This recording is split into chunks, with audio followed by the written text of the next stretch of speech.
ইসলামী দলকে ক্ষমতায় আনার জন্য ভোট দেওয়া জায়েজ হবে কিনা, আপনার রাষ্ট্র কারা পরিচালনা করবে এটা তো আপনার নির্ধারণ করে দেওয়ার দায়িত্ব আছে। আপনার রাষ্ট্র কারা পরিচালনা করবে?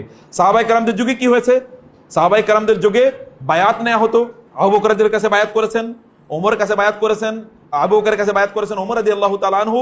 তিনি একটা কমিটি গঠন করে দিলেন ওমরের পরে কারা খলিফা হবে, করে দিয়েছেন না? ইতিহাস পড়েন, 6 জনের কমিটি। সেখানে আব্দুর রহমান ইবনে আউফ রাদিয়াল্লাহু তাআলা, তালহা, জুবায়ের, এই যে 3 জন, এরপরে ওসমান এবং আলী, এরকম 5 জনকে দিয়ে সেখানে 6 জনকে সেখানে কমিটি গঠন করা হলো।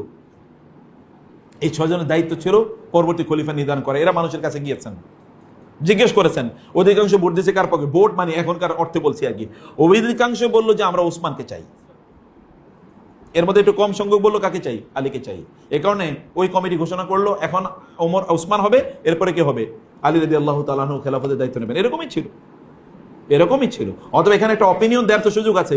এখনকার মডার্ন যে আমরা সিস্টেম দেখছি, এই সিস্টেমে একটা ভোটিং কেন্দ্রে গিয়ে আপনি কি করেন? একটা ভোট প্রদান করেন। ওইখানে এক ধরনের বায়াতের সিস্টেম ছিল, এখানে গিয়ে আপনি একটা ব্যালট বক্সে দেন। এইখানে এই ভোটিং সিস্টেমে কোনো প্রবলেম নাই। মূল প্রবলেমটা হলো ডেমোক্রেসিতে। মূল প্রবলেমটা কোথায়? ডেমোক্রেসিতে প্রবলেমটা কেটে বুঝতে হবে। ডেমোক্রেসিতে প্রবলেম হলো চোর বাটপার ডেমোক্রেসির মাধ্যমে কি হতে পারে? এমপি, পার্লামেন্টারিয়ান হয়ে যেতে পারে। চোর বাটপার, নায়িকা, গায়িকা, মদখোর, গাঁজাখোর, এগুলো হয়ে যেতে পারে, পারে না? এবং তাই হয়েছে। গায়িকা, নর্তকীরা কি আমাদের আইন তৈরি করে নাই? নর্তকীদের পেছনে প্রত্যেকটা আপনার পার্লামেন্টারিয়ান সেশনে লক্ষ লক্ষ টাকা খরচ হয় নাই। এ টাকা কারা দিয়েছে?